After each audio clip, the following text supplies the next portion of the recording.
económico. Esta vez tenemos la conferencia de Saneli Carvajal. Él es ex miembro del grupo, también realizó sus estudios de maestría en la Universidad de Mónaco en gravitación y cosmología.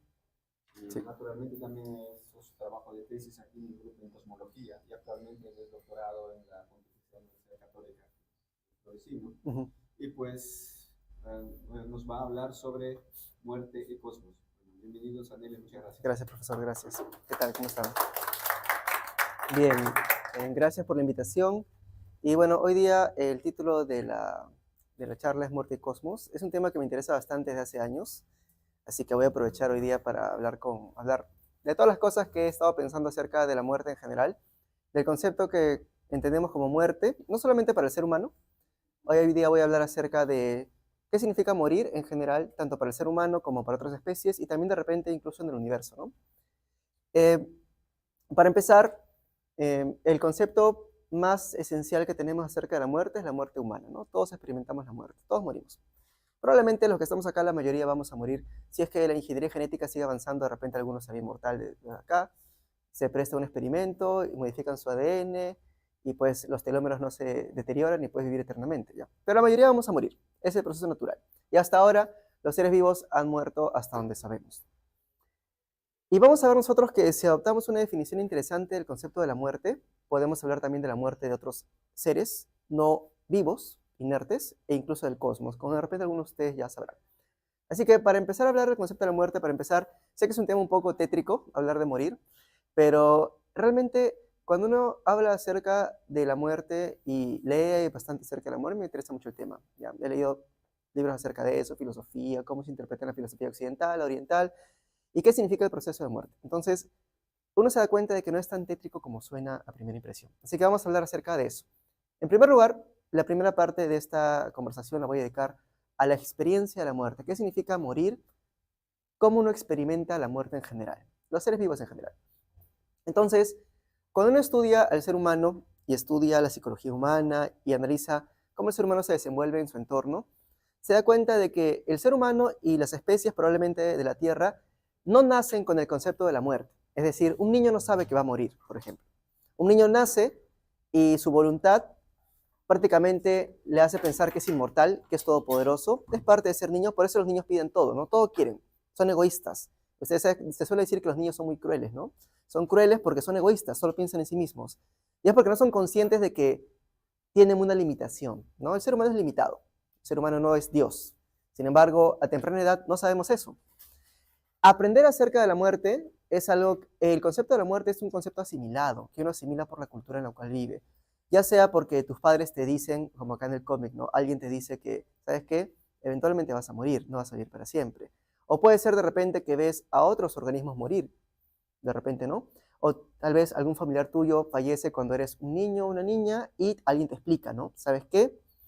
No vas a vivir eternamente, hay un momento en el cual todo acaba. Ahora, a regañadientas lo aceptas, porque realmente asumo que un niño, tal vez ya de adulto uno acepta su destino, pero cuando uno es niño no espera que la vida se acabe, porque la vida es muy bella, no siempre, ¿no? Pero tiene sus momentos. Entonces, no se suele creer o aceptar que realmente el fin va a llegar, pero siempre llega, inevitablemente para todos nosotros va a llegar. Las primeras experiencias que tiene un ser vivo, un humano en especial, con lo que llamamos nosotros, o se suele llamar la aniquilación, porque cuando voy a hablar hoy día de muerte, ustedes seguramente se han preguntado qué pasa después de la muerte, ¿no? Es una pregunta que se ha hecho el ser humano desde que es humano. De hecho, la muerte, a pesar de que no hablamos mucho de la muerte en el día a día, está siempre en el inconsciente humano. Había experimentos que se han realizado en escuelas o departamentos de psicología y psiquiatría para analizar qué tan fuerte es el impacto del concepto de la muerte en la psiquis humana. Y siempre está ahí.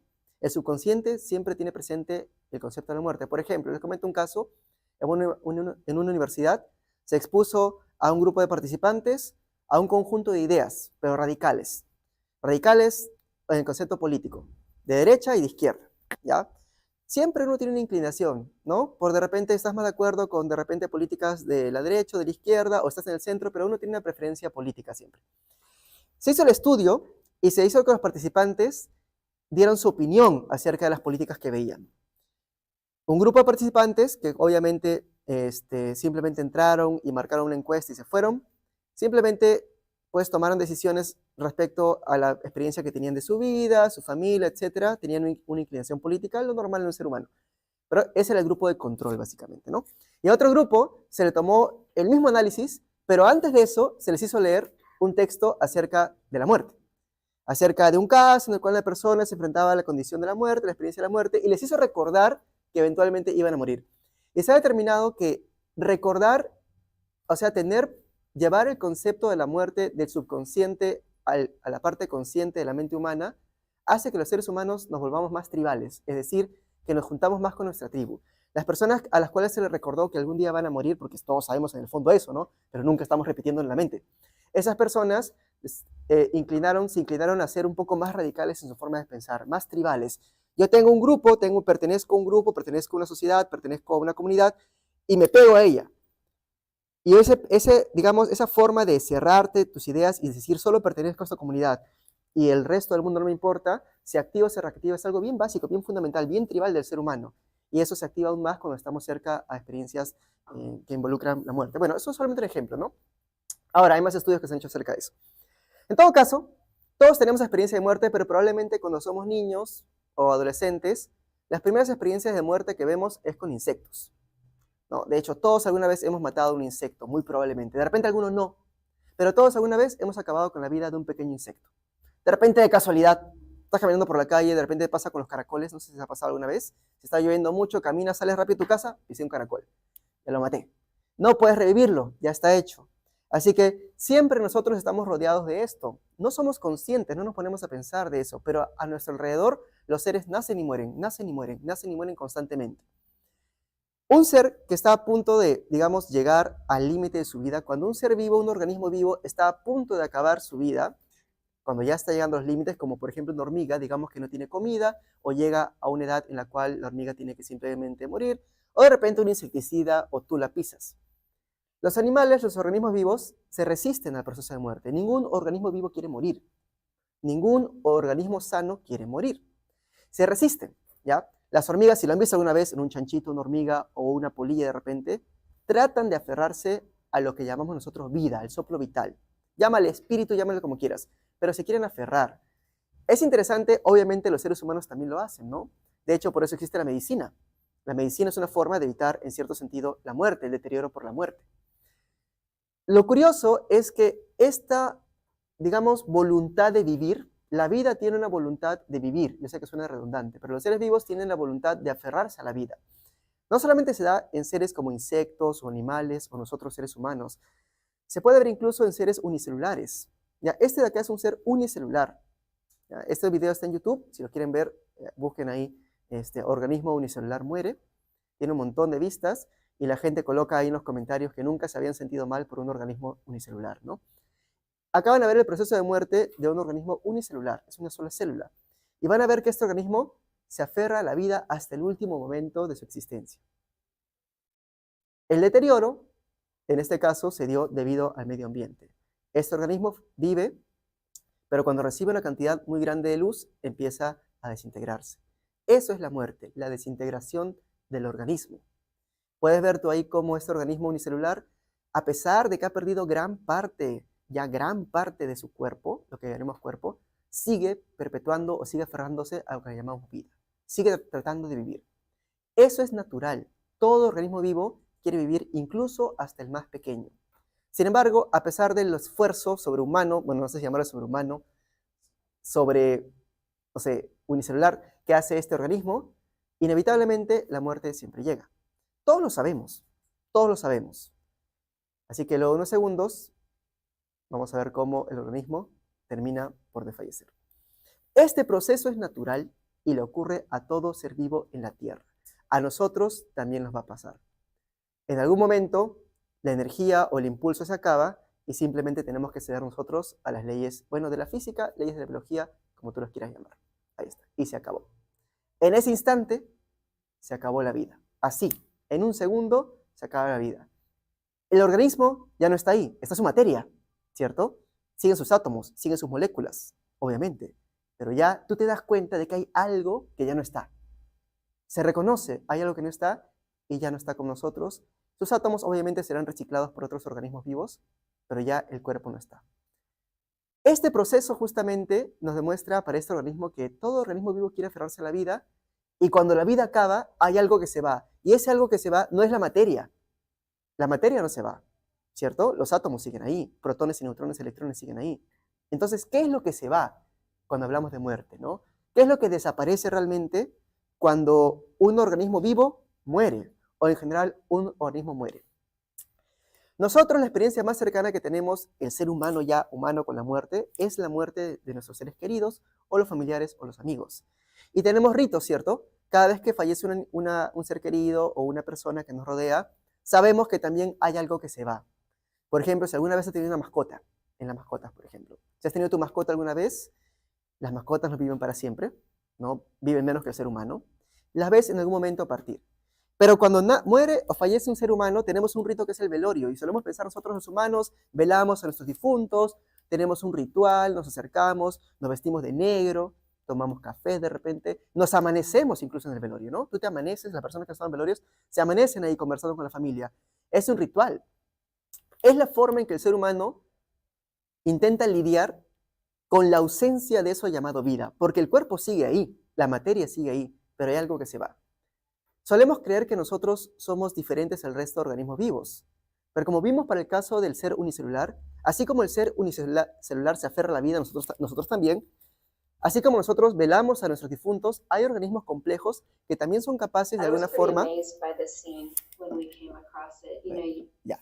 Hay organismos vivos que también tienen algún tipo, un comportamiento ante la muerte de sus seres queridos. Por ejemplo, acá hay una matriarca, en esa hay un grupo de elefantes para el cual ha fallecido la matriarca del grupo. Ya han pasado semanas desde que la matriarca ha fallecido. Esos son sus restos mortales, digamos, que ya han sido consumidos por algunos carroñeros. Pero el grupo de elefantes, aún semanas después, sigue regresando al mismo lugar. Y siguen regresando y la siguen inspeccionando y dan vueltas alrededor de ella, como si supieran que de alguna forma algo de ella ha quedado ahí. De hecho, incluso cuando se investiga a los elefantes, se observa que ellos reaccionan, incluso emiten a través de unas glándulas, emiten unos fluidos que son propios del estrés, de la ansiedad y del temor, cada vez que están cerca del ser que ha fallecido. Sería una forma, digamos, una especie más básica de repente de lo que nosotros llamamos el velorio o el duelo, ¿no? Así que no crean que solamente los seres humanos experimentamos la muerte. A veces se suele hablar acerca de la muerte para el ser humano, ¿no? Que el ser humano muere, que el ser humano, es cierto, es probable que el ser humano sea el único organismo consciente de su propia muerte. Eso sí puede ser. Tal vez el elefante no es consciente de su propia muerte, no es consciente de que va a morir, pero sí es consciente de que otros mueren, de que sus seres queridos pueden morir, y lo lamenta, al igual que nosotros. Ahora, esta introducción le he dado para que ustedes vean que la muerte no es un concepto que solamente le compete al ser humano. No solamente el ser humano tiene ese impulso de vivir y no solamente el ser humano es capaz de experimentar la muerte. No solamente en sentido de la ausencia de la vida, sino también en la muerte de otros organismos vivos. Ahora, eso es para el mundo animal. Sin embargo, nosotros vamos a hablar acerca más que todo del cosmos. Y el punto principal de mi charla es tratar de argumentar que el fenómeno de la muerte es un fenómeno cósmico. ¿Ya? La muerte no es solamente algo que le pasa al ser humano, no es solamente que el ser humano fallece. ¿Qué habrá después de la muerte? Eso no lo voy a discutir, eso ya cada uno tiene sus creencias, pero no es lo que me interesa a mí. Lo que me interesa es el proceso de muerte acá en la Tierra desde un punto de vista material.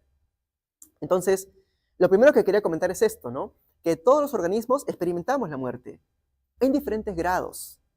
Así que la diferencia en la experiencia de la muerte de los seres vivos de la Tierra es una diferencia de grado, pero no de esencia, en el sentido de que todos la experimentamos, pero cada uno a su manera, de acuerdo a sus limitaciones.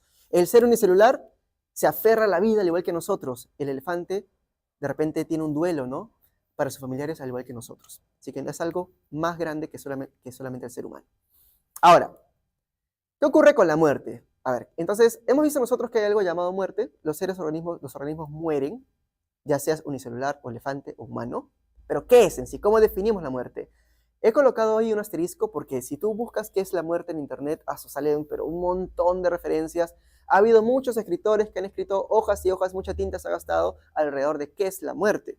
Filosofías, por ejemplo, desde la antigua Grecia, también están en Asia, de repente algunos que saben acá de filosofía griega. Ha habido muchas respuestas acerca de qué es la muerte, cómo lidiar con la muerte para el ser humano. Están de los antiguos, los estoicos, está Epicuro y otros griegos más que hablaron acerca del concepto de la muerte y cómo lidiar con ella. Sí, claro, puedo hacer. Sí. Bien, pero he colocado acá el gran asterisco porque si bien es cierto, tal vez haga algunos comentarios filosóficos acerca de la muerte, me va a interesar un enfoque más materialista, como es un seminario de astronomía, eso, vamos a verlo desde el punto de vista físico. Yo soy físico, entonces vamos a tratarlo por ese lado. Así que tenemos que definir la muerte, qué es la muerte, físicamente, ¿no? Ahora, para entender qué es la muerte físicamente, vamos a ir paso a paso. Vamos a ver al ser humano. ¿Qué significa para el ser humano morir? Bueno, para empezar, cuando un ser humano está vivo, todos acá estamos vivos, obviamente, ¿no? Estamos conversando, me estás viendo, respiras, tu corazón late. Creo que acá todos estamos vivos. Tu corazón late en promedio al día 120,000 veces. 120,000 veces. O sea, tu corazón es una máquina que nunca se detiene. Cuando duermes, tu corazón sigue latiendo. Un poco más lento, pero sigue latiendo. Desde el día en que naces hasta el día en que llegue la muerte, tu corazón no deja de latir. Para un ser vivo no existe el descanso. Un ser vivo nunca descansa. Cuando tú te echas a dormir y sientes voy a descansar, claro, la conciencia, de repente la parte consciente descansa, pero la parte, el resto de tu anatomía sigue trabajando. 120,000 veces, 120,000 latidos por día. Y ese es el corazón nada más, que nunca se detiene, ¿ah? Es por eso que a veces se dicen cuida tu corazón, no comas grasas, porque esta cosa nunca deja de trabajar. Y si tú no la cuidas, se va a malograr rápido. Es una máquina que nunca descansa, nunca se apaga, nunca tiene mantenimiento prácticamente, a menos que tú la alimentes bien. Eso no es todo, sino también tenemos el resto de órganos, los pulmones, los intestinos, el hígado, los riñones, nunca dejan de trabajar. Así que un organismo vivo jamás descansa.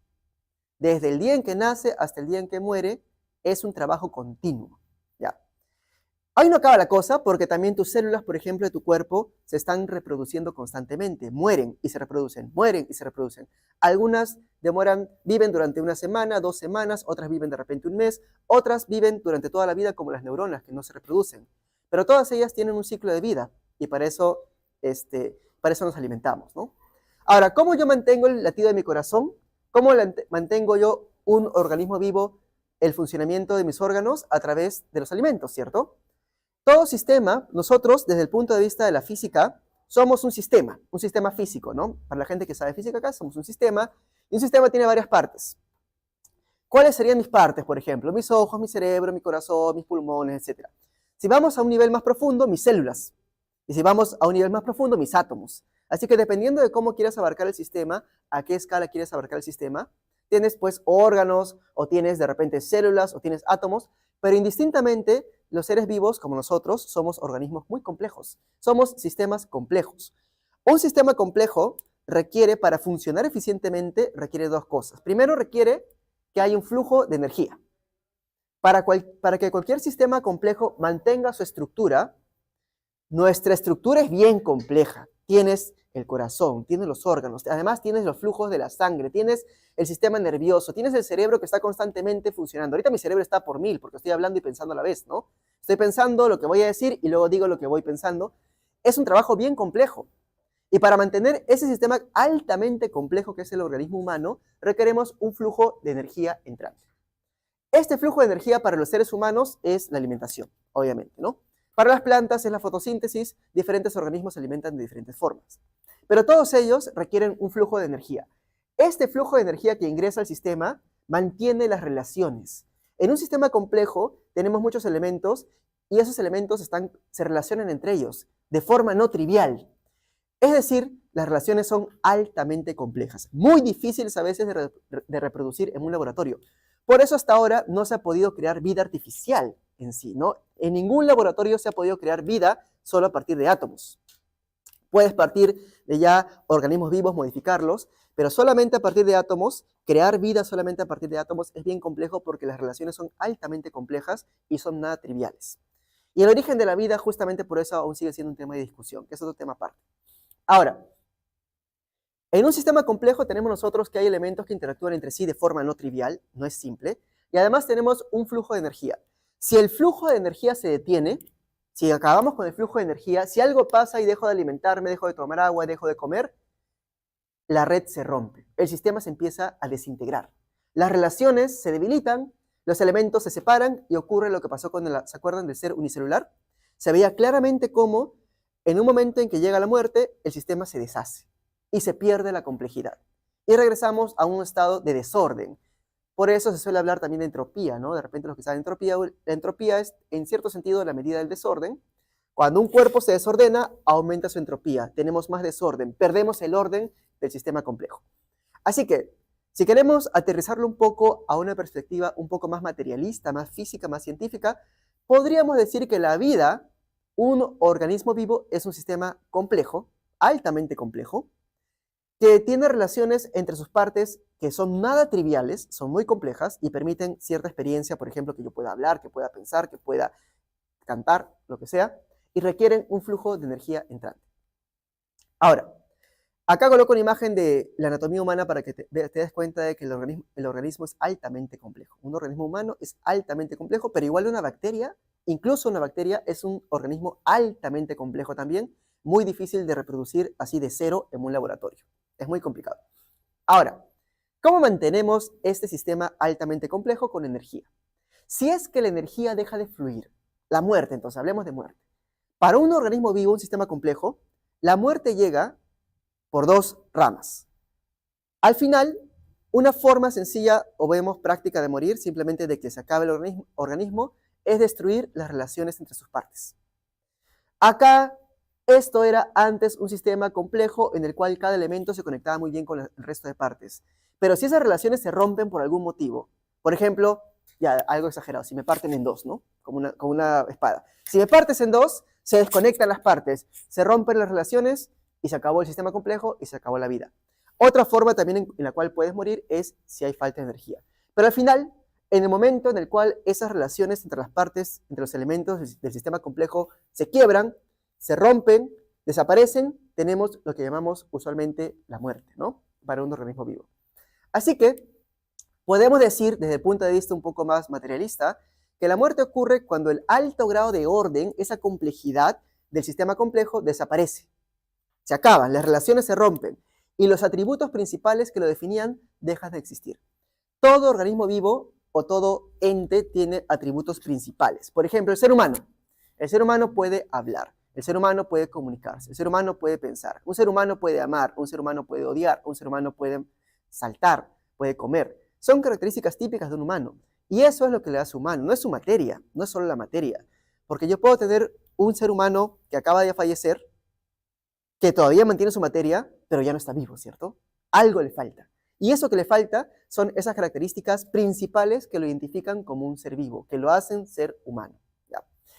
Todo sistema en el universo tiene ciertos, llámale parámetros, si queremos ser un poco más físicos, ciertos parámetros o ciertas variables o ciertas características o cualidades que lo definen y que definen lo que es. Cuando el sistema complejo se desintegra, cuando se rompen las relaciones, esas propiedades, esos parámetros, esas características desaparecen. Simplemente desaparecen y decimos que ya el ser no es, dejó de ser.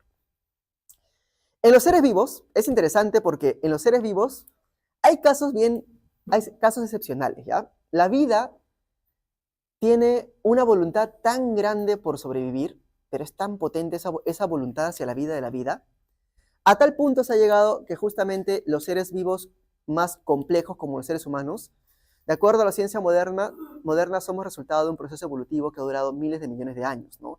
Por ejemplo, la especie humana, vamos a redondearlo, tiene la especie humana, o sea, como tal, unos 250.000 años, ponle 300.000 ya.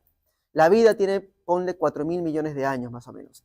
Pero desde el surgimiento de la vida en la Tierra, que no sabemos cómo surgió la vida en la Tierra, hay muchas hipótesis, de repente la vida vino de algún lugar del cosmos diferente, ¿no? Justamente vamos a ver un ejemplo en el cual voy a hablar acerca de cómo la vida pudo venir de otro lugar del cosmos. Otra vez la vida surgió aquí. Incluso hay teorías que proponen que de repente la vida surgió en la Tierra varias veces. Que tal vez la vida surgió en la Tierra una vez, pero como la Tierra primitiva era tan compleja, tenía todavía muchos asteroides que chocaban constantemente con ella, tal vez la vida en la Tierra fue eliminada y volvió a surgir, y luego fue eliminada y volvió a surgir. Es posible que la vida haya surgido en la Tierra más de una vez. Pero lo que sí sabemos es que la vida se aferra a la vida, se aferra, y evoluciona para adaptarse mejor al entorno y vivir más tiempo, reproducirse más. Eso lo llamamos nosotros la teoría de la evolución, ¿cierto? A través de miles de millones de años, los organismos vivos se han adaptado a su entorno constantemente a través de mutaciones del ADN que son aleatorias, ¿no? Pero luego las poblaciones de las especies han cambiado y han aumentado de complejidad. El motivo por el cual la complejidad aumenta es para que el organismo vivo pueda sobrevivir más, se pueda reproducir más, pueda resistir más la presión del entorno. Y somos nosotros eso, básicamente. La complejidad humana permite que el ser humano sobreviva mejor y se adapte mejor. Mira este cuarto. Tenemos un techo con paredes que nos permiten protegernos del frío, ¿no? Tenemos ropa que nos permite también protegernos del frío. Tenemos sistemas tecnológicos que nos ayudan a vivir mejor. Hay mucha gente que usa lentes acá. Imagínate si no hubieran lentes, si tuvieras 8 de medida y no hay lentes, ¿qué vas a hacer? Hay gente que tiene 8 de medida, 6 de medida. Si tienes 8 o 6, casi no ves rostros, ves solamente borroso. Pero los lentes te permiten ver. La tecnología y el desarrollo de la inteligencia permite que el organismo, los humanos, nos podamos adaptar y podamos sobrevivir mejor en nuestro entorno. Ahora, a pesar de que los organismos vivos se adaptan, aún así pueden morir, ¿cierto? Por más que seas el organismo, por lo menos de los que conocemos, ¿no? De repente haya seres alienígenas ancestrales que no mueren, tal vez, pero por lo menos de los que conocemos, todos mueren, de una forma u otra. Para que un organismo vivo muera, como siempre, la idea es esta. El organismo es un sistema complejo. Si quiero que el organismo, que es un sistema complejo, deje de ser, que pierda sus atributos que lo hacen ser lo que es, debo separar sus partes, romper las relaciones. Eso pasa, por ejemplo, cuando un león caza a su presa, ¿no? El león atrapa a la presa y el león desgarra a la presa, y al desgarrarla, lo desarma literalmente, desarma las partes, desconecta las partes y el organismo muere, ¿ya? Pero hay dos formas realmente en las cuales intuitivamente, como ya comentamos, la muerte puede llegar. Una manera es que el flujo de energía que entra al sistema se detiene. O sea, digamos que dejas de comer 3 meses. Obviamente fallece, ¿cierto? Si se detiene el flujo de energía, fallece. Las plantas. Si una planta no recibe luz solar durante meses, muere. O si no recibe agua, también puede morir. Así que tiene que haber un flujo. O incluso puede ser una reserva de energía. De repente, no comes 3 semanas, pero si tienes reservas de grasa, pues consumes tu grasa, ¿no? Y vives un tiempo. Pero cuando la reserva se acaba o el flujo se acaba, llega el fin del sistema complejo, se desarman las relaciones y el sistema colapsa. Otra forma de morir también es que puede ocurrir en algunos organismos que estas relaciones se deterioran con el tiempo de forma espontánea. Y a eso le llamamos el envejecimiento. Todos envejecemos. Ahora la tecnología moderna está desarrollándose un montón, la biotecnología, para evitar el envejecimiento. Y no hablo solamente de ponerte cremas, el Botox, ¿no? Porque eso es cosmético. Hablo de modificar tu ADN. O sea, modificarte a nivel genético para que no envejezca. Es un proyecto grande que tiene la humanidad y que eventualmente seguramente se va a lograr. Es muy probable que de acá a unas décadas los seres humanos que nazcan ya no vayan a envejecer. Pero hoy, por lo menos nosotros, envejecemos. El envejecimiento es un deterioro espontáneo y lento de las relaciones entre las partes. Hay ciertas partes del sistema complejo, ciertas conexiones entre las partes que se van perdiendo, se van deteriorando y el organismo muere. Eso pasa con nosotros también. Pero hay organismos, la vida, por eso comento, la vida tiene esa capacidad alucinante de adaptarse o aferrarse a la vida. A tal punto llega la vida que hay organismos que, por ejemplo, no mueren, no envejecen. Hay organismos que no envejecen. Hay algunos organismos, como algunas medusas, que cuando llegan a una edad adulta, se reinician y vuelven a su estado embrionario y vuelven a nacer. Es bien alucinante, es como que tú llegas a los 80 años. ¿Ya han visto el misterioso caso de Benjamin Button, la película? Llego a 80 y empiezo a rejuvenecer y soy bebito y luego así, sin parar. Ah, eso es otra cosa. Si lo matas, ya sería un agente externo que lo destruye, que sería este caso de acá. Esto sería matar.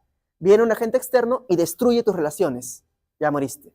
Pero si es que ningún agente externo te mata, podrías tú mantener tu relación siempre y cuando no envejezcas. Hay otros organismos que cuando sienten que se detiene el flujo de energía, recuerda, detenerse, cuando el flujo de energía se detiene, decimos que hay muerte por inanición. Inanición significa que no tienes alimento de energía que entre a tu sistema complejo. Hay algunos organismos que cuando ven que el flujo de energía se detiene, entran en un estado de animación suspendida. detienen su metabolismo. Es como que tú ves que no hay agua, no hay comida y como que te momificas. Y luego, cuando vuelve a haber agua o comida, revives. Es alucinante, pero es así. Por ejemplo, ese es el caso de la medusa, por ejemplo. Perdón, discúlpame, la hidra. La hidra es un animal que no es unicelular, es multicelular, que se alimenta de insectos más pequeños que ella, como pulgones de agua y cosas así. Y la hidra tiene la característica de la no senescencia. La hidra no envejece. Este animal de acá, más o menos el 50% de su cuerpo, de sus células, son células madre. Son células que pueden transformarse en cualquier tipo de célula. Si a la hidra le sacas, por eso se llama hidra en analogía, ¿se acuerdan? A la mitología griega, que le sacas una cabeza y salen más. La hidra se puede regenerar. A la hidra le sacas, acá está la cabeza y tiene como unos tentáculos, le sacas los tentáculos, crea nuevos tentáculos. A la hidra la partes en dos, salen dos hidras. Es más, hay experimentos interesantes, vamos a ver acá un poquito, adelantarlo. Por ejemplo, un poquito más, está la hidra, está comiendo la hidra, se alimenta de pulgones, tiene su boca, tiene una boca por la cual se va alimentando, aunque parezca mentira, es súper pequeñita. La hidra se reproduce clonándose a sí misma, se clona a sí misma, ¿ya? Ese es un clon de ella misma, y sale otra hidra. Imagínate que estás caminando por la calle y sale de tu cuerpo, ¿no?, un feto, y nace un clon tuyo. Eso hace la hidra, mira, ahí está naciendo justamente otra hidra, y tenemos ahí dos hidras. Ahora, la hidra también, como comentamos nosotros, tiene la propiedad de que si la partes en dos, salen dos hidras. Acá van a partir la pobre hidra en dos, está la hidra, nadando en una solución acuosa, viene el cuchillo y la parte en dos. Si partes en dos a un ser humano, obviamente pues no va a vivir, ¿no? Y no, mucho menos salen dos humanos. Pero en el caso de la hidra, la cabeza va a crear otra hidra y la cola va a crear otra cabeza para que salga otra hidra. Los organismos vivos, como digo, mira, el concepto de la muerte es bien complejo porque hay organismos que a pesar de que rompen sus relaciones, viven. Aún así, tienen mecanismos para vivir. Mira, ahí sale una cabeza, esa es la cola, ya le está saliendo cabeza, y después de un tiempo tenemos dos hidras. No hay ningún problema. Y hay casos más extremos. He hecho experimentos con hidras, en los cuales se ha agarrado a un conjunto de hidras, imagínate que tienes 20 hidras, y las haces bolita, como plastilina. Así. Una bola de células hecha de hidras. Esa bola de células, que son células de hidra, con el tiempo empiezan a formar una sola hidra. Es alucinante lo que pasa con la hidra. Por ejemplo, acá van a ver eso justamente. Ahí está. Esa es una bola de células de hidra. Una masa de células de hidra. Con las semanas, y los días y las semanas, la bola empieza a reagruparse. Esa masa de células, como la más de la mitad son células madre, empiezan a diferenciarse y empiezan a cambiar en los tipos de células necesarios para que la hidra pueda vivir. Y ahí empiezan a aparecer cabezas. En algunos momentos tiene dos cabezas que compiten por ser la principal. Hasta que al final una cabeza gana, y esa cabeza que gana es la cabeza de la hidra y lo demás termina siendo cola. La vida es bien compleja y la muerte es un proceso que no es tan intuitivo como creemos. Hay organismos vivos, ahí están luchando las cabezas justamente, hay organismos vivos que han desarrollado formas increíbles de aferrarse a la vida, como es el caso de la hidra. Ahora, la hidra es un caso, pero hay otros casos más. Algunas bacterias, por ejemplo, cuando se dan cuenta. Y esta de acá, por si acaso, no envejece también, la hidra, ¿verdad? Tiene la característica de no senescencia. La hidra nunca envejece. Si la hidra tiene alimento constante, digamos que esté en un lugar donde tiene la temperatura adecuada y come todo el tiempo, nunca muere. No envejece como nosotros. No tengo idea. Es una buena pregunta. Tal vez haya alguna en un fondo de un río que tenga cientos de años, ¿no? O miles tal vez, pero no lo sabemos.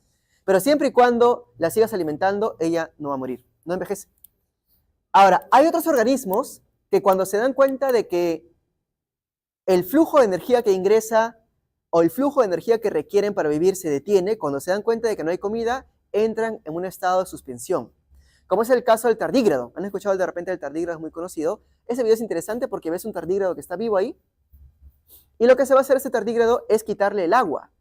Cuando el tardígrado ve que está en un sistema, un entorno en el cual no hay agua, él entra en un estado de animación suspendida. Se deshidrata y se momifica, vamos a decirlo así. Y el tardígrado puede estar momificado, él detiene su metabolismo casi a cero, digamos, su metabolismo en su cuerpo disminuye casi a cero, y puede estar así durante años, 10 años, 20 años. Pero esto no es nada. El tardígrado es interesante porque es un animal, pero hay seres unicelulares, algunas bacterias, pueden entrar en el estado, se llama esporulación. La bacteria cuando ve que no tiene comida, cuando el entorno es muy caliente o muy frío, la bacteria lo que hace es proteger su ADN y entra en un estado de esporulación, en una fase de ese tipo, y que digamos que se modifica, entra en un estado de animación suspendida. Y puede estar así millones de años, millones, ¿ya? La más antigua creo que tiene como 20, 25 millones de años que se ha encontrado en registros históricos geológicos. Han sacado muestras geológicas de cristales y dentro de los cristales súper antiguos de millones de años había una espora justamente, una de estas bacterias en ese estado, la reanimaron y revivió como si nada. Así que la vida es compleja y la vida siempre se aferra a la vida.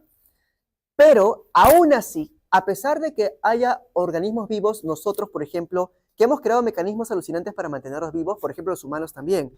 Los humanos, nosotros tenemos medicina, ¿cierto? La medicina es algo alucinante, la medicina es una cosa increíble. La medicina, como una pastilla o una inyección, permite que vivas 80 años y sin inyección o la pastilla de repente vives solo 20. Prolongamos el tiempo de vida de forma alucinante, así que los humanos hacemos algo parecido. Ahora se habla de la criogenia, ¿no? Congelar al ser humano para que esté congelado, bueno, en estado de animación suspendida durante siglos, tal vez algún día llegue a pasar, y también es muy probable que el ser humano eventualmente ya no envejezca. Tal vez nosotros seamos una de las últimas generaciones que envejezcan. Y las siguientes generaciones de acá a 2 o 3 generaciones, cuando hablen de la vejez, van a ver fotos de personas ancianas y van a decir, ¿qué es eso? ¿Por qué se ve así? ¿Por qué su pelo es blanco? ¿Por qué está arrugado? ¿Qué le pasó? Porque no van a entender qué significa envejecer. Va a ser solamente una cosa de los libros de historia. Ahora, vamos a mover ahora esto a los astros. Así que la muerte es una experiencia, como ya vimos, que comparten todos los organismos de la Tierra, algunos en mayor medida y otros en menor medida. Todos morimos. A pesar de que la hidra o de repente el tardígrado o algunas bacterias se aferran a la vida, existen ciertos mecanismos ya a nivel cósmico que impiden que la vida se mantenga en el universo. Por ejemplo, hablemos solamente de la Tierra. La Tierra es un planeta muy bonito, tiene su atmósfera, tiene una temperatura adecuada para la vida. La temperatura va cambiando con el tiempo, hay ciclos, ¿cierto? La temperatura de la Tierra tiene ciclos, pero la vida se mantiene acá. Sin embargo, si es que los procesos astrofísicos continúan como hasta ahora, la Tierra está condenada a eventualmente desaparecer porque el Sol eventualmente va a incinerar a la Tierra. Si es que no se la traga, la va a incinerar, ¿no? El destino de la Tierra, del planeta Tierra, de acá a miles de millones de años, es ser incinerada por el Sol. Eso es inevitable. Entonces, por más que por más que la hidra sea muy buena ella sobreviviendo en su entorno, a nivel ya astrofísico, hay un agente externo que la va a matar. Así que la vida se puede aferrar a la vida, claro, puede hacer el intento de aferrarse, pero el cosmos es más grande, el cosmos es más poderoso, y el cosmos, ya lo que está fuera de la Tierra, los procesos que no puedes controlar, inevitablemente llegan siempre a la muerte para todo organismo vivo. Así que hablemos de los astros, por eso vamos a entrar en la parte de los astros. Los astros, por ejemplo, como el Sol, también son organismos complejos. El Sol, por ejemplo, no es nada trivial. Para empezar, para que hablemos nosotros acerca de los astros, de repente algunos de ustedes no han visto, todavía no han interiorizado las escalas del cosmos. El cosmos es gigantesco, ¿ya? Es inimaginablemente gigantesco. Cuando te paras en la calle en la noche y miras al cielo, lo que tú ves es probablemente infinito. Es muy probable que estés viendo solamente el infinito que nunca acaba, con infinitos planetas e infinitas estrellas que están brillando en el cielo. Acá hay un pequeño nada más video para que des una muestra breve de más o menos cómo sería el cosmos si nos alejamos de la Tierra. Esta es la Tierra, tu planeta. Acá estamos nosotros por ahí dando vueltas ahorita hablando acá en San Marcos. Y más allá está su estrella que es el Sol. El Sol es una estrella, solo que es la estrella más cercana a la Tierra. La pregunta es una pregunta capciosa, ¿no? ¿Cuál es la estrella más cercana a la Tierra? El Sol. Se suele pensar en Alfa Centauri de repente, ¿no? Pero el Sol es la estrella más cercana a la Tierra porque el Sol es una estrella. Ahora, las estrellas más lejanas se ven más pequeñas porque están más lejos. O bueno, algunas son también más pequeñas en sí. Pero bueno, principalmente es porque están lejos. Si me alejo yo de la Tierra, en un momento ya no se va a poder ver a la Tierra y solo vas a ver al Sol, porque el Sol es mucho más grande. Si me sigo alejando yo de la Tierra, voy a empezar a ver al sistema planetario, de repente con el resto de planetas, pero poco a poco el Sol está más lejos y más lejos y más lejos hasta que se hace un puntito. Mira, vamos a alejarnos ahí. Poco a poco, acá es más rápido. Acá sale la velocidad a la cual me alejo. Acá estoy yendo a 10 años luz por segundo. ¿Ya? Entonces, Me alejo y ahora cada punto brillante es una estrella. Ya no puedes ni siquiera diferenciar al Sol. Todos ellos son soles, algunos más grandes, otros más pequeños. Mira cuántas estrellas, cuántos soles hay, de diferentes tamaños. Son cientos de miles de millones de estrellas similares al Sol, más grandes, más pequeñas, pero por lo menos en un sentido son similares. Si me alejo más, veo una colección de alrededor de 100.000 millones de estrellas que están acumuladas en una estructura llamada nuestra galaxia, la Vía Láctea. La Vía Láctea está formada por miles de millones de estrellas con planetas también. Vamos a poner 100.000 millones de estrellas en esta galaxia. 100.000 millones de soles más grandes o más pequeños que el nuestro. Pero nuestra galaxia no es la única. Mira, acá hay otra galaxia. Y acá hay otra galaxia más acá, si la ves. Y por acá hay otra. Ahorita, cuando me voy alejando, si me alejo demasiado del cosmos, incluso mi galaxia es un punto. Y ahora cada punto que ves es una galaxia. Ni siquiera son estrellas, son galaxias. ¿Cuántas galaxias hay en el cosmos? Todas esas que estás ahí viendo. Son millones y millones y millones y millones de galaxias en un mar sin fin de galaxias. Galaxias, ¿eh? Cada punto es una galaxia. En principio, si nuestro universo es infinito, yo puedo viajar por el cosmos y voy a nadar por un mar de galaxias sin fin. Ese es el cosmos. El cosmos es gigantesco, es un monstruo el cosmos. A pesar de que el cosmos es tan grande, hay ciertas cosas que se repiten en diferentes lugares del cosmos. Por ejemplo, acá hay una imagen de muchas galaxias. Si sigues viajando, ves más. Espero que no te haya asustado si no has visto algo así una vez. Pero el cosmos es grande. Nosotros somos muy, muy pequeños, muy, muy, muy pequeños.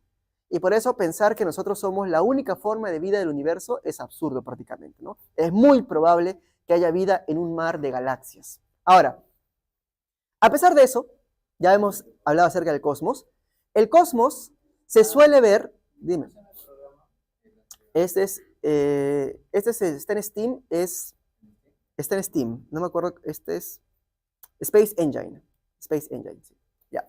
Ahora, se suele pensar, las culturas primitivas y las culturas antiguas siempre han visto al cosmos como un ser divino, ¿no? Las divinidades del cosmos, diferentes culturas, la griega, los peruanos también, los incas. Muchas culturas han creado sus mitologías en torno a los astros, planetas o estrellas. El astro principal ha sido siempre el Sol, porque el Sol es el más grande, el más brillante, por lo tanto es por lo general el más importante de todos. Pero lo que se ha solido asociar con el cielo es la inmutabilidad. Es decir, en la Tierra los seres nacen y mueren. En la Tierra hay terremotos, hay maremotos. Mi mascota nació, mi mascota murió. En la Tierra todo cambia. Ahí está el cambio constante. Las estaciones, por ejemplo, calor, frío, etc. En cambio, los astros, cuando miras al cielo, parece que no cambian. Siempre están brillando. Habrán algunos fenómenos, como los eclipses tal vez. Pero las estrellas en el cielo siempre están brillando ahí. Claro, están girando en torno a la Tierra, desde el modelo geocéntrico, ¿no? Están girando, pero siempre están brillando y mantienen sus posiciones. El Sol se mueve. Los planetas también se mueven en el cielo, tienen trayectorias diferentes. Y como esos astros, el Sol, la Luna y planetas tienen trayectorias diferentes, se les solía colocar nombres especiales, ¿no? Está Mercurio, Venus, Marte, etc., porque eran seres caprichosos. Incluso los griegos a cada uno le colocaban una personalidad, ¿no? Justamente porque cada planeta tiene una trayectoria bien particular que es diferente al resto. No es por gusto que se les colocaban personalidades. Pero aún así, tenían ciclos, eran eternos, no morían. Los astros no mueren, ¿cierto? Por eso la inmutabilidad de los astros siempre ha sido vista como algo muy diferente de la Tierra y propio solo de seres celestiales. Acá está la eternidad, lo eterno está acá y lo finito está en la Tierra. Ahora, si hablamos de muerte, podríamos decir que de acuerdo a esta perspectiva, en la Tierra existe la muerte, pero en el cielo no. En el cielo todo es eterno, ¿verdad? Eso es lo que se suele pensar. Sin embargo, eso no está bien tampoco. Porque resulta que el concepto de la muerte, o sea, de lo finito, de un sistema complejo que se desintegra, que sus partes se separan, ese concepto de la finitud no solamente afecta a la Tierra y a los seres vivos de la Tierra, también afecta al cosmos. Los astros también mueren. Solamente que los astros demoran más tiempo en morir. Y es por eso que las culturas antiguas, y nosotros a veces no nos damos cuenta, porque sus tiempos de vida son tan grandes que a escala humana no los percibimos. El ser humano vive 80 años. Desde, digamos, la revolución agrícola, 10.000 años. Las primeras civilizaciones, 10.000 años. No es nada. Para un astro, 10.000 años no es nada. Sus tiempos de vida son tan grandes que no los podemos ver. Sin embargo, la astrofísica moderna y la ciencia moderna ha permitido analizar estos procesos y observar a diferentes astros en diferentes etapas de su vida. Por eso sabemos nosotros que los astros nacen y mueren, porque los hemos visto en diferentes etapas. Y también hay cálculos que se han hecho al respecto. Así que hablemos primero del Sol. El Sol es la estrella más cercana a la Tierra, ¿no? Y además el Sol es la única estrella de nuestro sistema planetario. Hay sistemas binarios, no sé si podrá haber por ahí algunos, sería interesante, como en Star Wars, en Tatooine hay 2 soles, si alguno se acuerda. Pero acá tenemos un Sol. Entonces nuestro Sol, Tatooine es ciencia ficción, no existe, es Star Wars, son películas, pero nuestro sistema planetario tiene un Sol, la estrella. Ahora, no es la única estrella, obviamente es la estrella más grande porque es la que está más cerca, pero todo el cielo está lleno de estrellas y planetas. Pero el Sol, por más hermoso que sea, por más que al Sol se haya asociado con dioses desde los albores de la humanidad, el Sol también tuvo un proceso de nacimiento, no es eterno, el Sol no ha existido desde siempre. Más o menos vamos a redondear, el Sol tiene una edad aproximada, vamos a ponerle 5.000 millones de años, para no usar muchas fracciones. Vamos a redondear, aproximadamente. Hay una teoría hipótesis llamada hipótesis nebular, que es un modelo que tenemos para el surgimiento del Sol y en general de las estrellas, en particular para un sistema planetario. El Sol surgió de una acumulación de gases en el espacio. ¿Qué gases? Principalmente hidrógeno y helio. El hidrógeno y el helio son los combustibles que hacen que el Sol brille. Hace mucho tiempo, vamos a ponerle hace 5.000 o 6.000 millones de años, no había Sol.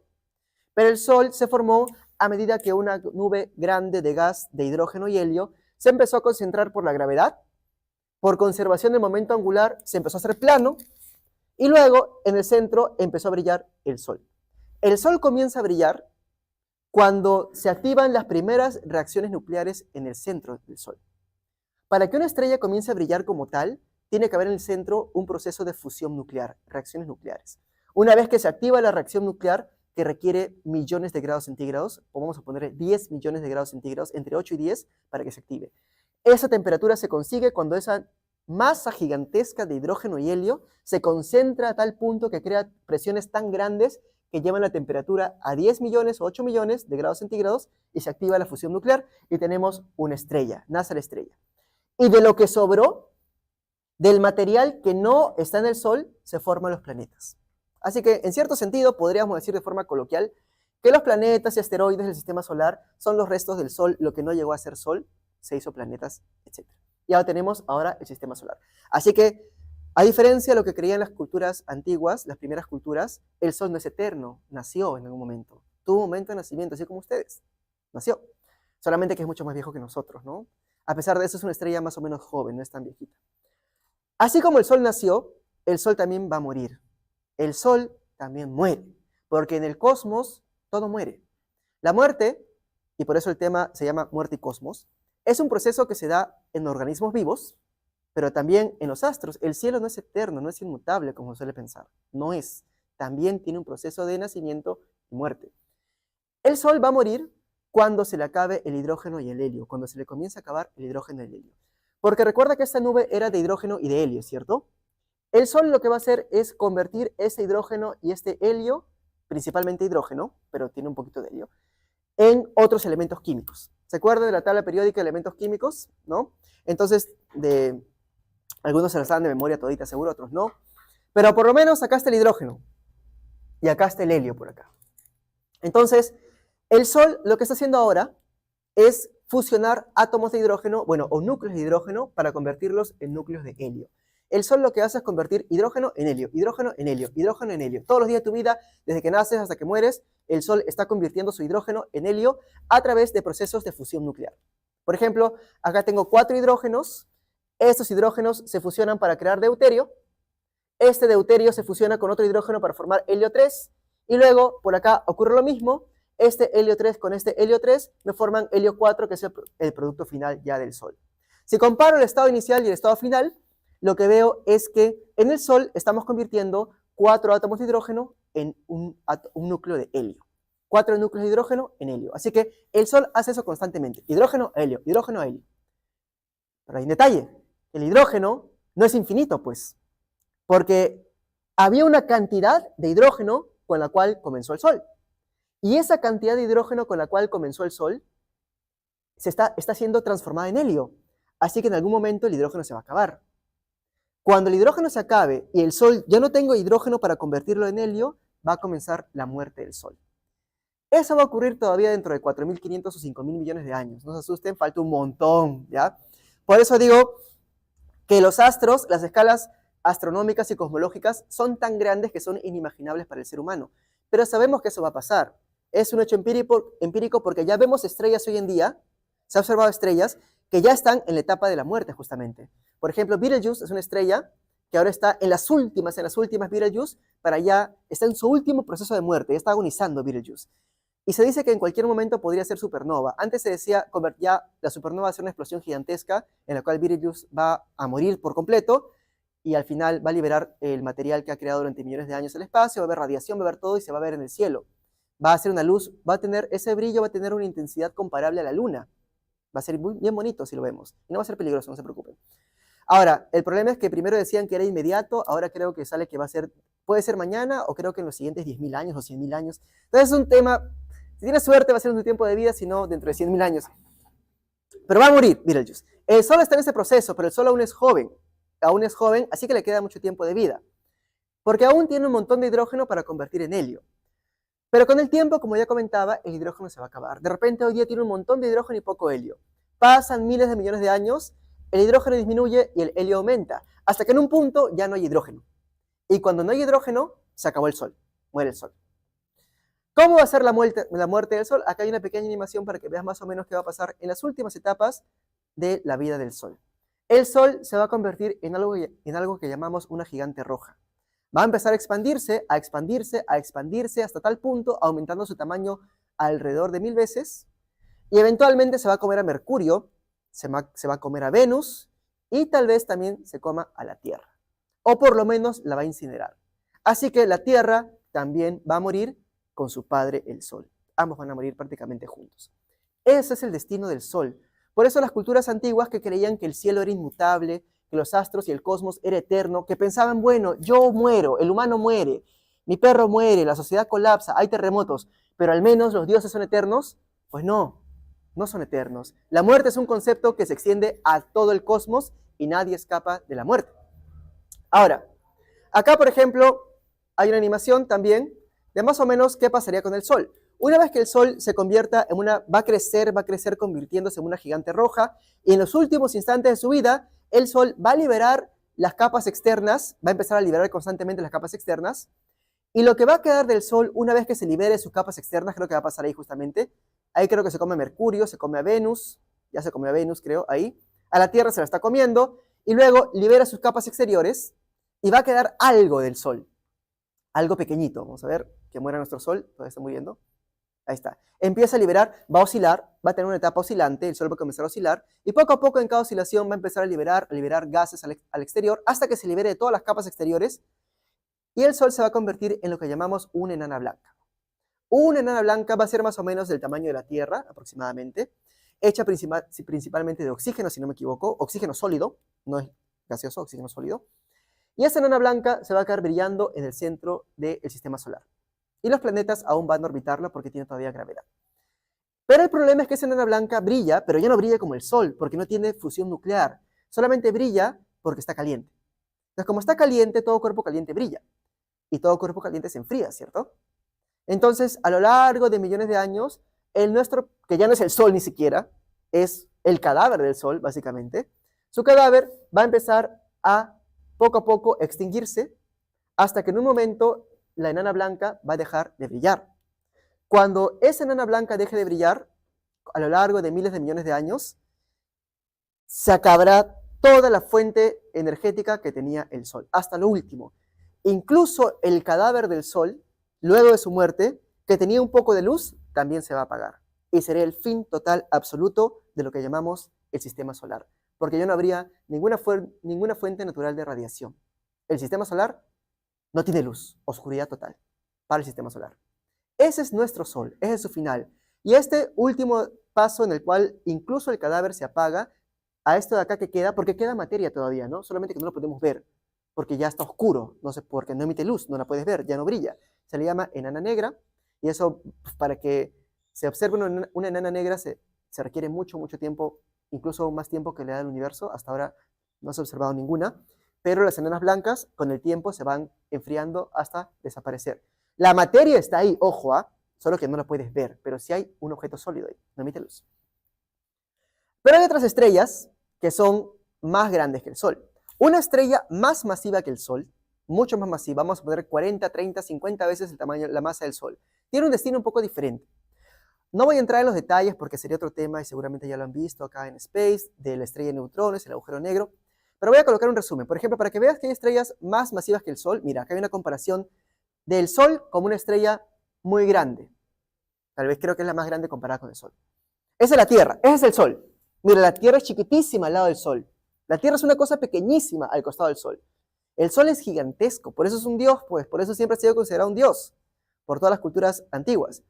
Pero el Sol no es nada comparado con otras estrellas, pues. No es nada. Hay estrellas mucho más grandes que el Sol. Mucho, mucho más grandes que el Sol.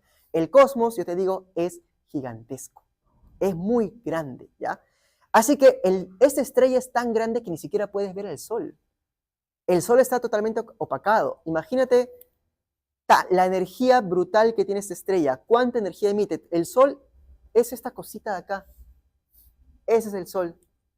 Esa estrella se puede comer el Sol y ni se da cuenta la estrella. Porque el Sol es tan pequeño que para ella el Sol es algo insignificante. Pero incluso estas estrellas grandes, más masivas que el Sol, 30, 100, 1000 veces las del Sol, también mueren. Ninguna estrella vive para siempre. Porque también esas estrellas masivas, a pesar de que son muy grandes, también agotan su hidrógeno. También. Cuando una estrella muy masiva agota su hidrógeno, o también el Sol, empieza a quemar el helio. ¿Se acuerdan que el hidrógeno se convierte en helio? El helio también se empieza a fusionar para formar carbono, para formar oxígeno y otros elementos químicos más pesados. El Sol solamente va a poder crear oxígeno, pero las estrellas más grandes van a poder crear más elementos químicos. Y cuando ya no tengan más elementos para crear, cuando la fusión nuclear se acabe, lo que van a hacer es justamente esa explosión llamada supernova. La supernova se da en las últimas etapas de la vida de una estrella muy masiva. Vamos a llamarle 40 veces o 50 veces la masa del Sol, ¿ya? Ahora, una vez que la estrella explota, que justamente eso es lo que va a pasarle a, ¿se acuerdan de Betelgeuse, que comenté de Betelgeuse? Betelgeuse va a ser supernova, puede ser mañana o en los siguientes 100.000 años, ¿ya? Así que hay que estar atentos. Pero cuando Betelgeuse haga supernova, la radiación va a ser tan grande que va a opacar a una galaxia entera. Una supernova tiene un brillo mayor que toda una galaxia, y una galaxia tiene 100.000 millones de estrellas. Y el brillo de Betelgeuse se va a ver desde acá como si fuera otra luna. ¿Qué queda al final? Puede quedar de repente una estrella de neutrones, ¿no? Que es básicamente un astro hecho solamente de neutrones, nada más. Pero si la estrella era muy grande, lo que va a quedar al final es un agujero negro. Los agujeros negros se suelen considerar uno de los astros más interesantes de repente que hay, porque tienen propiedades muy interesantes, ¿no? Por ejemplo, en un agujero negro ustedes saben que hay algo llamado, de repente no voy a hablar de eso porque la sesión de hoy es acerca del cosmos, de la muerte, no en sí del agujero negro, pero básicamente una de las cosas elementales que se suele saber acerca de agujeros negros es que tienen algo llamado horizonte de eventos o horizonte de sucesos. Básicamente es el borde del agujero negro, que no es que sea un borde sólido, sino que es una superficie nada más. Si yo paso el horizonte de sucesos, si yo, por ejemplo, ingreso al horizonte de sucesos, si ingreso vivo también, porque puedo morir desgarrado al momento de entrar, pero supongamos que ingreso vivo, ya nunca más puedo salir. Porque todo lo que ingrese a un agujero negro ya nunca sale. Las leyes de la física que conocemos lo prohíben. Por eso se llama horizonte de eventos. Ya es imposible salir, ni siquiera la luz puede escapar. Y como ni siquiera la luz puede escapar, el agujero negro es de color negro. Lo que ves que brilla alrededor se llama disco de acreción, que son gases que giran a grandes velocidades y están calientes y por eso brillan. Pero el agujero negro es lo del medio nada más. Estos son gases que están girando alrededor. El agujero negro es el cadáver final de una estrella muy masiva luego de que hizo supernova. ¿Se acuerdan que el Sol se iba a convertir en una enana blanca y luego se iba a apagar? El agujero negro es el final de una estrella muy masiva, luego de que haga supernova. Ahora, el agujero negro se pensaba que de repente podía existir eternamente, hace algunas décadas ya. Pero hoy sabemos que incluso el agujero negro, uno de los astros más interesantes del cosmos, también muere. También tiene un proceso de muerte, pero es un proceso de muerte bien lento. Un agujero negro se evapora constantemente por un proceso llamado radiación de Hawking. Acá está el agujero negro. Esta es la parte interior del agujero negro. Si ingresas al agujero negro, bueno, es un diagrama solamente referencial, ¿no? Una partícula que ingresa al agujero negro ya no puede salir. Y tampoco nada sale del agujero negro. Entonces, ¿cómo el agujero negro se extingue? Bueno, una forma que se ha planteado es llamada radiación de Hawking. Propone que en un agujero negro, cerca, en las vecindades de un agujero negro, se crean pares de partículas y antipartículas que se llaman pares virtuales. Esto ocurre naturalmente, ¿ya? En general ocurre, es normal que se crean pares de partícula y antipartícula, pero si ese par se crea cerca del agujero negro, en las fronteras del agujero negro, una de las partículas se va a ver obligada a ingresar al agujero negro y nunca más salir, y la otra partícula se va a quedar afuera del agujero negro. La partícula que ingresa al agujero negro va a reducir la masa del agujero negro en un poquito, de manera que ahora esta partícula que ingresa, al ingresar, su energía va a hacer que la masa del agujero negro disminuya, y el agujero negro ahora es un poquito más pequeño. Y esta partícula de acá se va hasta el infinito. Así que no es en sí que algo salga del agujero negro, sino que acá se crea un par, pero como uno va adentro, reduce la masa, el otro sale, es como que indirectamente parte de la masa del agujero negro está saliendo del agujero negro, pero de forma indirecta, no directa, ¿no? Como que acá es como que yo te digo, tienes acá, no sé, 100 gatos, y te pongo menos 10 gatos acá y más 10 gatos acá. Ahora, en vez de tener 100 gatos, tienes 90, y ahora fuera hay 10 gatos, algo así, esa es la idea, ¿no? Pero en el sentido energético. Ahora, esa radiación de Hawking, acá hay un video bien bonito, ahí está el agujero negro, ahí tenemos el par de partícula-antipartícula, y tú puedes ver cómo esos pares de partícula-antipartícula se crean y se aniquilan, mira, es normal, ocurre siempre, se están creando y se están aniquilando, mira, vas a ver ahí el par, se crean y se aniquilan, y ya está, se crean y se aniquilan, es un proceso natural del cosmos, pero si una cae en el agujero negro, ahora la otra no tiene con quién aniquilarse y se va, y esta al caer disminuye un poquito la masa del agujero negro. Y eso se llama radiación de Hawking. Esto de acá es como un tipo de radiación. Así que en cierto sentido, el agujero negro irradia. Y como irradia, pierde energía. Y como pierde energía, va perdiendo masa. Y por lo tanto, poco a poco se va evaporando, ¿ya? Luego de miles de millones de años, en un proceso muy lento, el agujero negro eventualmente va a perder tanta masa que a medida que sea más pequeño, la radiación es más intensa, hasta que llega un punto en que ya se acaba por completo la masa del agujero negro e incluso un agujero negro puede morir. Así que la estrella muere y su cadáver siempre muere también. Todo, ¿ya? No queda nada. Tenemos aquí el agujero negro que ha desaparecido. Ahora, hemos visto entonces que una estrella, al igual que el ser humano, tiene un proceso de vida, ¿cierto? Nace, crece, no se reproduce, pero sí muere, ¿no? No hay reproducción para, bueno, no hay reproducción estelar hasta donde yo sé. Entonces nace, crece y luego muere naturalmente y también un agujero negro muere. ¿Y qué va a pasar con el cosmos? Porque mira, supongamos que ya el agujero negro se convierte en radiación, se deshace. Ya, ok. Pero, ¿qué pasaría con los planetas, por ejemplo? ¿Se acuerdan que el Sol se va a comer a Mercurio, a Venus, a Tierra de repente? Se va a comer a varios, ¿cierto? Pero a Neptuno no se lo va a comer, a Saturno tampoco. De repente, al cinturón de Kuiper, que está más lejos, tampoco se lo va a comer. Plutón, por ejemplo, no va a ser devorado por el Sol. ¿Qué va a pasar con ellos? ¿Será que el universo, dentro de mucho tiempo, de repente ya las estrellas colapsan, mueren? Pero ¿qué pasa con los planetas, no? Entonces, hablemos de las galaxias, a ver. Vamos ya al cosmos. Hemos pasado por los organismos vivos, hemos hablado acerca de estrellas, por ejemplo, y ahora vamos a hablar del cosmos. Esta de acá es una galaxia. Ahora, como vimos nosotros en el video hace un rato, una galaxia es una colección de estrellas, básicamente, con sus planetas. El problema, el detalle de las galaxias, es que las galaxias, como están formadas por estrellas, y cada estrella muere, ¿cierto? Cada estrella se apaga, toda galaxia está destinada también a apagarse. Hoy en día las galaxias brillan, pero las ves, están brillando en el cielo, pero brillan porque sus estrellas brillan. Pero luego de miles de millones de años, como cuando todas las estrellas de una galaxia mueran, la galaxia deja de brillar. En algún momento, dentro de mucho tiempo en el cosmos, ¿se acuerdan del video que habían miles de millones de galaxias? Todas ellas se van a apagar. Todas. Y el universo va a ser totalmente oscuro. Se va a acabar la luz. La luz hoy en día existe. Es un beneficio. Siéntete afortunado, afortunada de ver luz, porque la luz no va a estar para siempre. En un momento, todas las estrellas se van a apagar, todas las galaxias se van a apagar y el universo va a ser solo oscuridad. El universo está a punto de morir. Por eso comentaba, el cosmos también muere. La muerte es un proceso que no solamente le incumbe al ser humano o a un organismo unicelular o de repente a un elefante. El cosmos actualmente se encuentra en un proceso de muerte también. Es parte de la vida, es parte del existir, es parte de las leyes naturales. Y ahí no acaba la historia, porque las galaxias se van a apagar y ya no va a haber luz. Pero de repente todavía hay planetas, ¿no? Por ahí. Solamente que no los puedes ver, porque todo está oscuro. Es como que apagas la luz y no ves nada. Tal vez entras a un cuarto oscuro, apagamos todas las luces de este cuarto, cerramos las ventanas y no ves nada, ¿cierto? Pero todavía hay sillas, hay cosas, ¿cierto? A pesar de que no puedas verlas. En la galaxia, cuando las estrellas se apaguen, claro, no vas a poder ver nada, pero todavía habrá planetas de repente por ahí, habrá algunas cosas que están quedando. Sin embargo, aparentemente, también, incluso la materia como la conocemos, los átomos en sí, podrían desaparecer.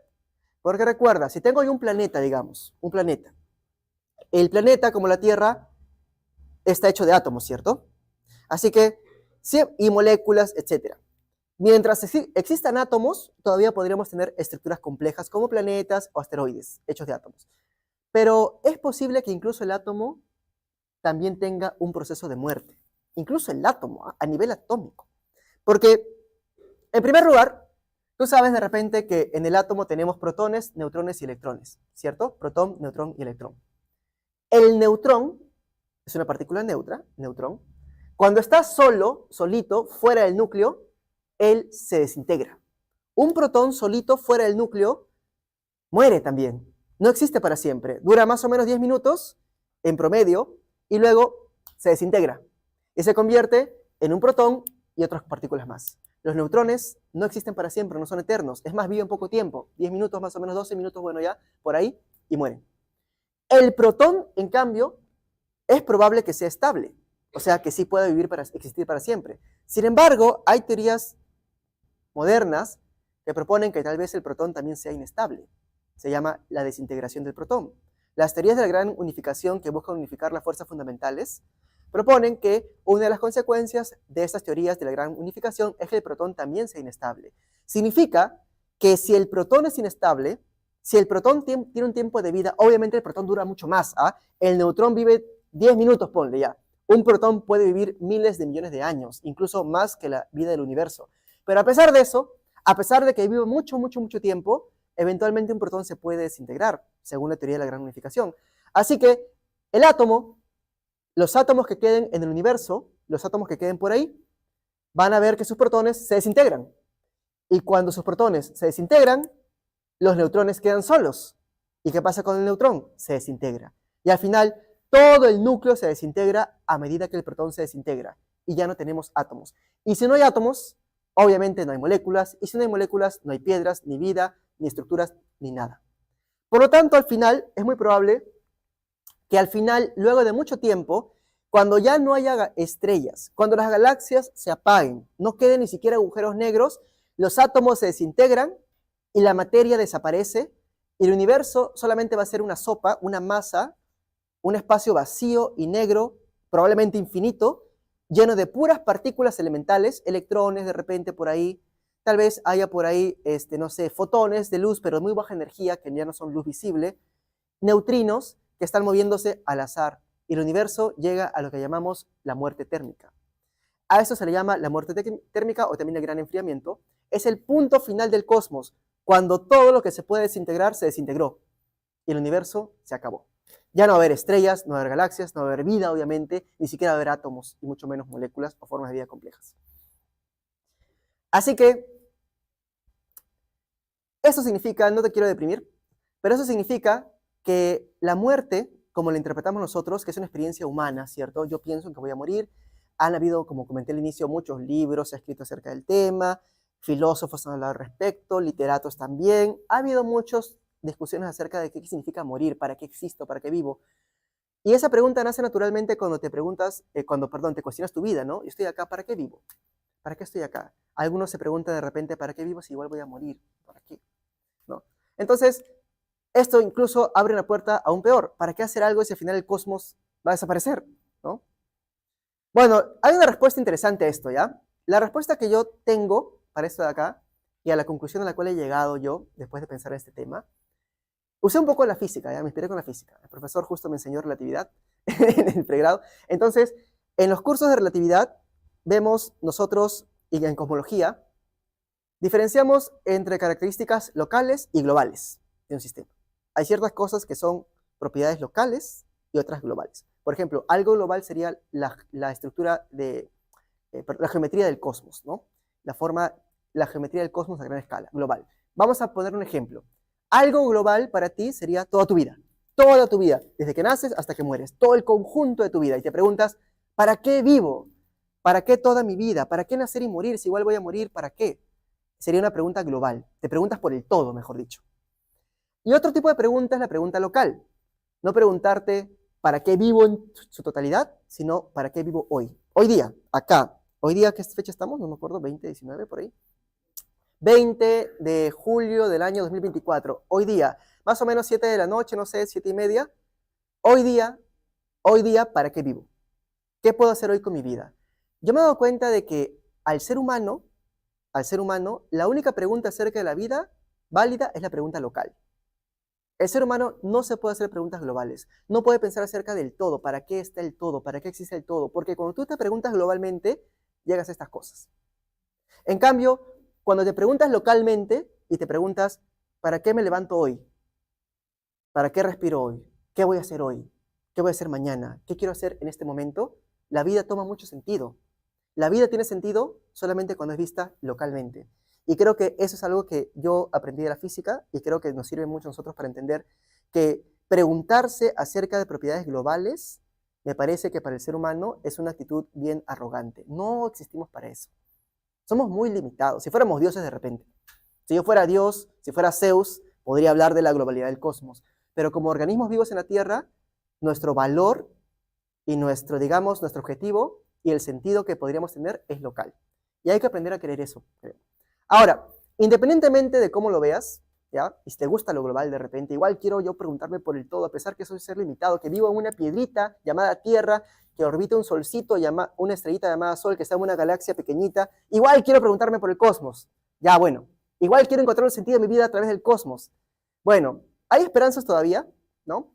La muerte térmica es el escenario más probable, sin embargo, no es definitivo.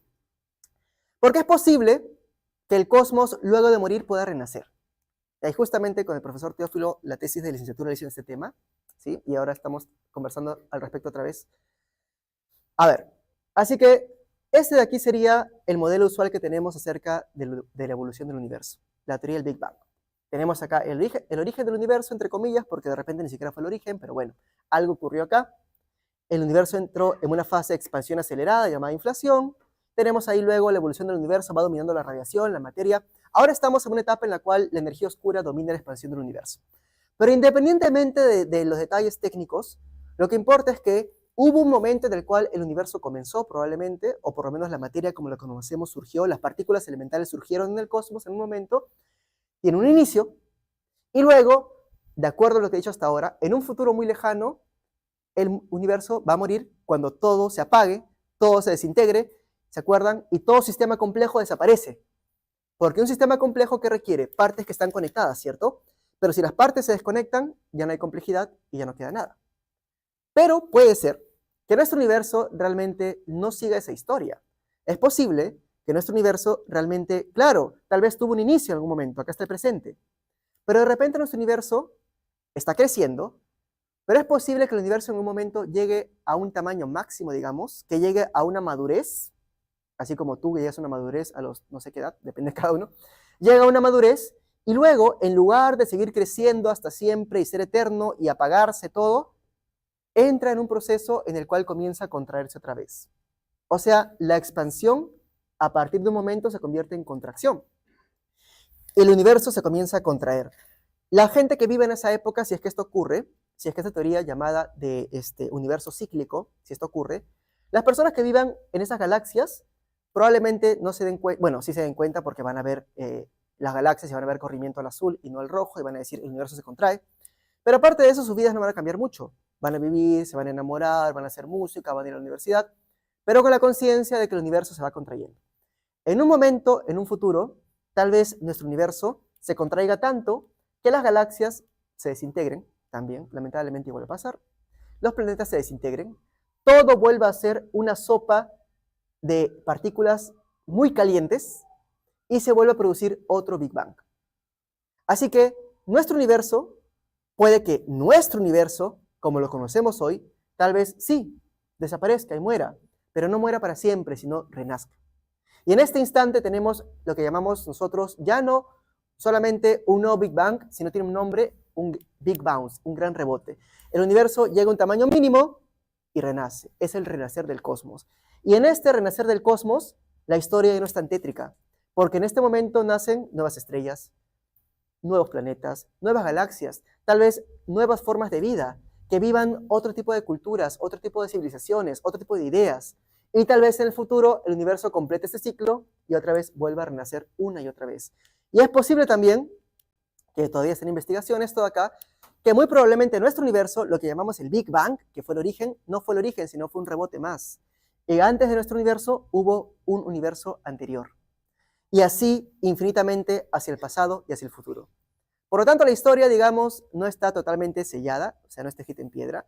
Igual, no te voy a mentir, igual todo el universo que conocemos es muy probable que desaparezca de una forma u otra. Pero por lo menos el universo cíclico nos da la esperanza de que esa muerte te lleva a una resurrección, a un resurgimiento, ¿no? Y es gracioso que he hablado justamente esta charla acerca de la muerte en el cosmos, de cómo son los procesos de muerte. Por ejemplo, acá vemos incluso que el mismo cosmos puede morir. Pero a diferencia de nosotros, el cosmos puede revivir. Nosotros no. ¿Ya? Bueno, hasta donde yo sé. No podemos revivir, pero el cosmos sí. Y esta fecha, justo hoy viernes, ha sido interesante porque ayer fue solsticio de invierno, justamente, ¿no? Y el solsticio de invierno, para el hemisferio sur, obviamente, porque para el norte es de verano, es el momento justamente en el cual, de acuerdo a la tradición del sur, el sol, el arco diurno del sol, o sea, la trayectoria que sigue el sol en el cielo, alcanza su punto más bajo en el año. De hecho, en el solsticio de invierno tenemos la noche más larga del año y el día más corto del año, en el sentido de que de las 24 horas hay más noche que día. El solsticio de invierno es más o menos esto, pero a nivel solamente astronómico. Porque ese día, de acuerdo a las culturas antiguas también, y lo han interpretado así, es el día en el cual el dios Sol, el dios más grande de todos los dioses, obviamente porque es el más brillante, llega a su punto más bajo, es decir, llega a su menor resplandor, está a punto de morir, básicamente. Las fuerzas de las tinieblas están a punto de derrotarlo porque ya va a caer, pero renace. Así que el día de ayer fue el instante en el cual el Sol renace, resucita. De estar a punto de desaparecer en el horizonte, vuelve a subir y demuestra que el universo es cíclico. La astronomía es cíclica, es decir, los cielos son cíclicos y se cumple un ciclo más en el año, hasta el siguiente solsticio de invierno, ¿no? Tal vez, si tenemos esperanzas, ese ciclo y ese renacer no solamente es a nivel terrestre, sino también a nivel cósmico, que sería, digamos, que una forma bonita de interpretar la realidad, ¿no? Y lidiar un poco mejor con la muerte y recordar que la muerte, sí, la muerte es un fin, pero la muerte también puede generar más vida, ¿no? Otras formas de vida diferentes en un siguiente ciclo. Bien, eso es todo lo que quería decir. Gracias por